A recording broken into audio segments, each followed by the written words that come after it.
9 horas, a gente volta agora com o TV Mar News. Olha, e um dos grandes protagonistas dessas eleições de 2022 foram as pesquisas eleitorais. Durante o primeiro e o segundo turno, eleitores e candidatos estiveram de olho nas pesquisas realizadas pelos mais diversos institutos. A gente recebe aqui no estúdio Eugênio Albuquerque, diretor do Data Census Alagoas, e vai conversar um pouquinho sobre exatamente esse grande protagonista aqui dessas eleições, né? Bom dia, Eugênio, seja bem-vindo aqui ao nosso estúdio. As pesquisas, elas de fato são protagonistas, fica todo mundo de olho, sejam eleitores, sejam candidatos, de olho no que as pesquisas dizem, né? Qual a importância e o peso delas nas eleições? Bom dia. Até os críticos ficam de olho. A pesquisa ela tem uma importância, antes de tudo, de balizar, de servir como uma bússola para as campanhas eleitorais, de entender o que o eleitor está pensando, de entender o que o eleitor quer, de entender a forma de pensar do eleitor, para as campanhas, dada a vista aquela resposta dos eleitores, construir uma narrativa, construir uma proposta de governo, construir uma proposta de trabalho para convencer o eleitor a votar em seus candidatos. A pesquisa, antes de tudo, é isso. A segunda forma é informar o eleitor quem está na frente, por que está na frente, qual é a evolução disso. E nos últimos anos têm sido anos duríssimos para todas as pesquisas eleitorais, porque nós temos vários efeitos que contribuíram para isso. O dos primeiros começou com os candidatos outside, ou os candidatos que de maneira repentina vendiam novidades e convenciam rapidamente os eleitores a investir o voto naquele candidato. E por muitas das vezes a pesquisa ela tinha uma dificuldade de pegar essa evolução de determinados candidatos, quando não feita periodicamente. Eu costumo dizer, Porlane, que a pesquisa, quando ela é feita periodicamente, um exemplo, em uma campanha de 45 dias, que é o caso, se você fizer 2 pesquisas por semana, você vai dar aí em torno de 12 pesquisas, ou um pouco mais do que isso. É impossível que o instituto sério, que trabalha da maneira correta, estratificando da maneira correta, não pegue qualquer evolução ou não pegue surgimento de fatos novos. Agora, há de convir que se eu fizer uma pesquisa no início da eleição e só vier fazer no final, existe um meio da eleição que eu não identifiquei porque eu não estava na rua fazendo campo. E é por isso que o Instituto Data Census em Alagoas, só no primeiro turno, realizou 8 pesquisas, para que nada passasse desapercebido. No segundo turno, diante de tantos fatos e de tantas coisas que aconteceram, nós fizemos muitas pesquisas de consumo interno para acompanhar sem divulgar e divulgamos a nossa última, porque aí nós sabíamos que na quinta-feira, já com todos os fatos consumidos e digeridos pelo eleitor, e ali o eleitor tinha uma cristalização do voto, tinha uma decisão do voto e que provavelmente não mudaria até o domingo das eleições. A gente teve no primeiro turno, né, Eugênio, uma descredibilidade muito grande das pesquisas. O que foi que aconteceu para que realmente nós percebemos de fato que alguns números não condizeram com a realidade no final, né? O que foi que aconteceu para a gente ter esse fato? Veja só, Porlane, tem alguns erros que foram fora da margem. Mas coincidência ou não, e aí eu vou falar nacionalmente, coincidência ou não, os erros fora da margem se deu no eleitor do Bolsonaro, não se deu no eleitor do Lula. Você pegar todas as pesquisas nacionais acertaram dentro da margem no eleitor do Lula já no primeiro turno. Por quê? Porque o presidente Bolsonaro, ele, me perdoem quem gosta dele, quem vota nele, mas ele se comportou durante os 4 anos de maneira antidemocrática. Ele se comportou contra os meios de comunicação, ele se comportou contra os institutos de pesquisa, ele se comportou contra as minorias de maneira antidemocrática. Então, uma parte de pessoas, a grande parte dos eleitores de Bolsonaro são pessoas conscientes, inteligentes, que por algum motivo ou outro entende o projeto político dele melhor do que o projeto político do presidente Lula ou de outro candidato.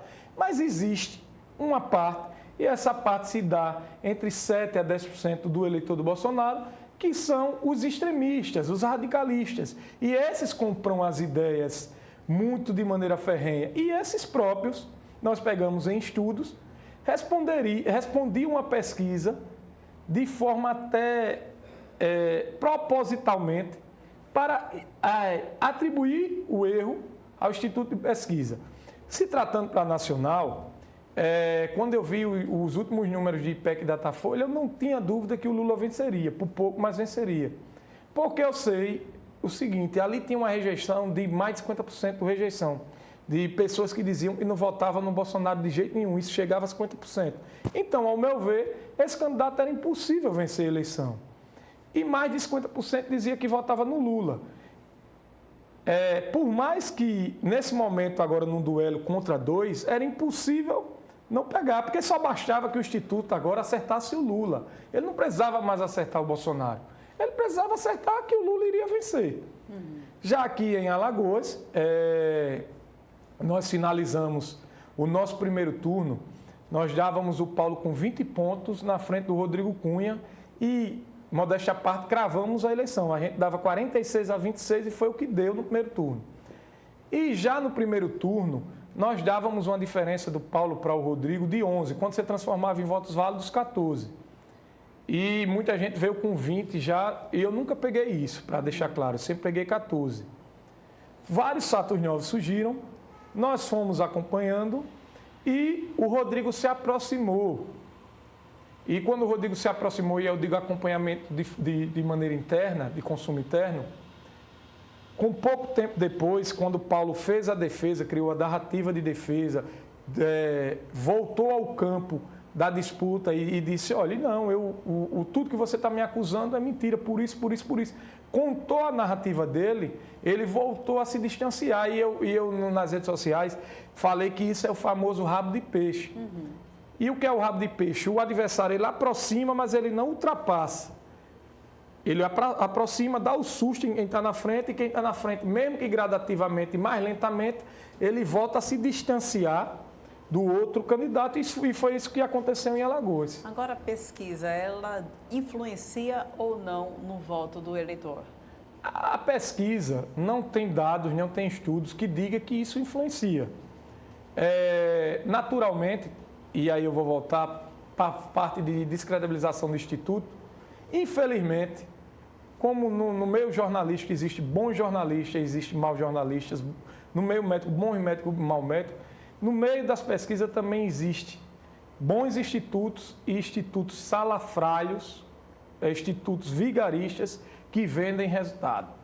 E, por vezes, utilizado de forma criminosa por alguns políticos. E isso é ruim. Esses têm que ser criminalizados, culpados e sair do meio. A pesquisa, ela serve para informar. Agora, eu sou muito sincero, muito honesto.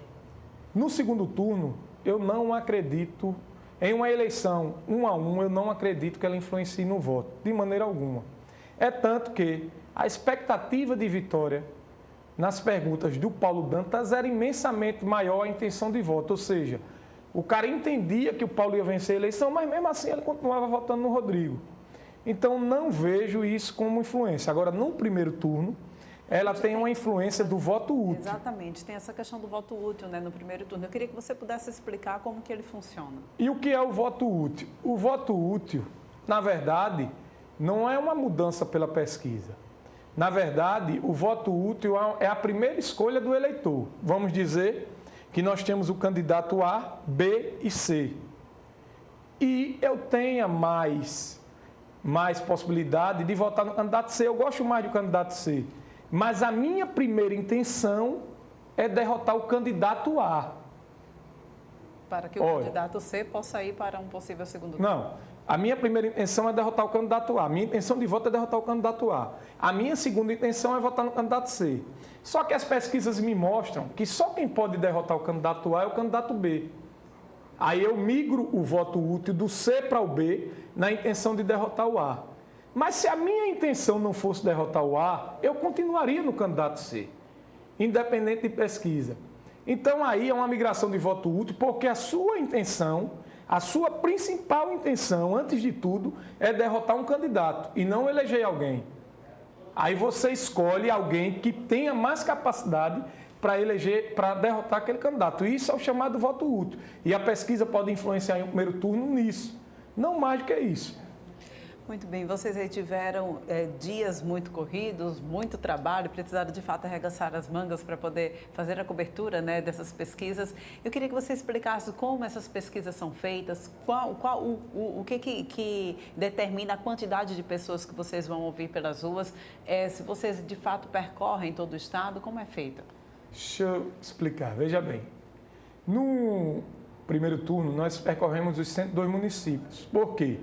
Porque nós tínhamos muitos clientes proporcionais e para entender o eleitor proporcional, nós temos que visitar a base de todos. E no segundo turno, nós percorremos 60 municípios por pesquisa. E como é que isso é feito? Veja só, ela é estratificada da maneira correta. Nós temos um exemplo, 52% de mulheres. Então, dentro de uma pesquisa, nós temos que ouvir 52% de mulheres. Nós temos 30% de evangélico. Dentro de uma pesquisa, nós temos que ouvir 30% de evangélico. E assim gradativamente, em idade, em estrutura financeira, em cidades, um exemplo. Se Maceió corresponde a 25% do eleitorado, estou dando um exemplo aqui, que eu acho que é 26% e alguma coisa. Então, 25% dos entrevistados têm que estar em Maceió. E assim gradativamente. Então, é uma estratificação que não tem como dar errado. Não tem como dar errado. Dentro daquela margem de erro, vai dar certo. Agora, volto, explico.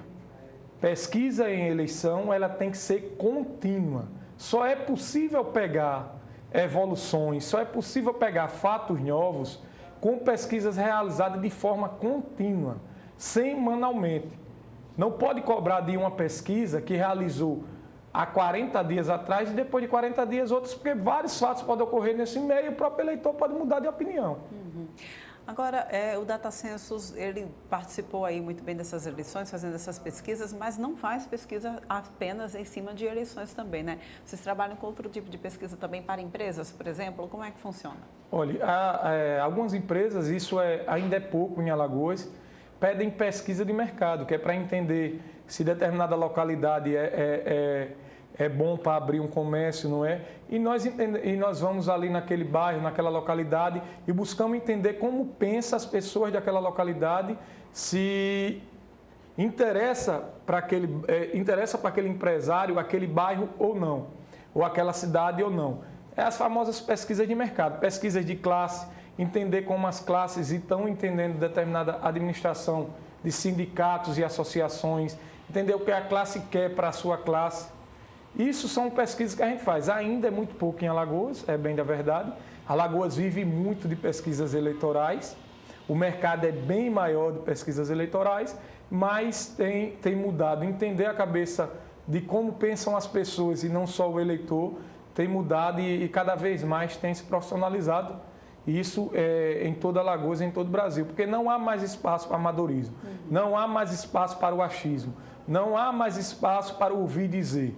Pesquisa é ciência e pesquisa é necessária em campanha eleitoral, em empresa, em quem quer crescer. Assim como estratégia, como comunicação, como marketing, é preciso profissionalizar.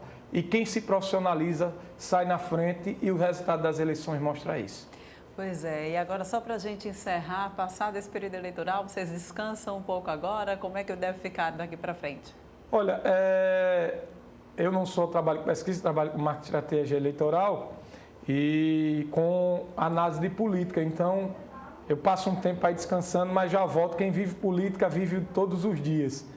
Mas eu, como gosto muito de viajar, vou fazer uma viagem longa, dar um modo avião aí e depois voltar a pensar em eleição, em política e no dia a dia de pesquisa e de estratégia de marketing. Muito bom. Então, muito obrigada, Eugênio, pela tua participação aqui no nosso estúdio. A gente volta a se encontrar em outra oportunidade. Bom descanso para você. Obrigado. Vamos agora para um rápido intervalo. Daqui a pouquinho a gente volta com mais informações.